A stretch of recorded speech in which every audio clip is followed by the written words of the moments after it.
ഇന്നൊരു വർക്കില്ലാത്ത ദിവസമായിരുന്നു കേട്ടോ. അപ്പം ഞാൻ വിചാരിച്ചു ഒരു ഡേ ഇൻ മൈ ലൈഫ് പോലെ എടുക്കാമെന്ന്. അപ്പോൾ എൻ്റെ മിട്ടുതേ അടുത്ത് കിടന്ന് നല്ല ഉറക്കം കൊണ്ട് എണീക്കണില്ല ആള്.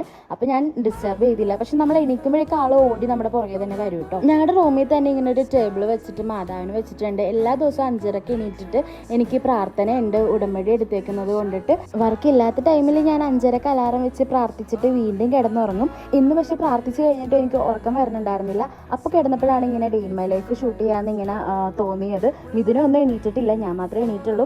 അപ്പോൾ മരിയ ഇന്ന് ഉച്ചക്ക് വരേ ഉള്ളൂ കേട്ടോ നാളത്തെ വർക്കിന് പോകാൻ വേണ്ടിയിട്ട്. അപ്പോൾ ഇന്നത്തെ എൻ്റെ പ്ലാൻ ഇവിടെ ഫുള്ളൊന്ന് ക്ലീൻ ആക്കാമെന്നാണ്. അപ്പോൾ കുറച്ച് ദിവസമായിട്ട് വർക്കിൻ്റെ തിരക്ക് കാരണം ഒന്നും ചെയ്യാൻ പറ്റിയിട്ടില്ല. എല്ലാം അമ്മാമ്മ ഒറ്റക്കാണ് ചെയ്യണത്. അപ്പോൾ കുറച്ച് ചെടികൾ വാങ്ങിച്ചു വെച്ചിട്ട് കുറച്ച് ദിവസമായി, അതൊക്കെ ഒന്ന് ഞാൻ അറേഞ്ച് ചെയ്ത് വെക്കണം. അപ്പോഴേക്കും മരിയാമ്മ വന്ന് പിന്നെ ഞങ്ങൾ ഫുഡൊക്കെ കഴിച്ചിട്ട് നേരെ പണി തുടങ്ങി. ഓരോ ഫ്ലവേഴ്സും നമ്മൾ കുറച്ചൊക്കെ റിപ്പോർട്ട് ചെയ്ത് വെക്കാനുണ്ടായിരുന്നു. ചിലത് നമ്മുടെ വീട്ടിൽ ഇരുന്ന് വെച്ച പ്ലാന്റ്സ് തന്നെ കുറച്ചും കൂടി വലിയ ചട്ടിയിലൊക്കെ ആക്കി മാറ്റി വെക്കാനുണ്ടായിരുന്നു കേട്ടോ.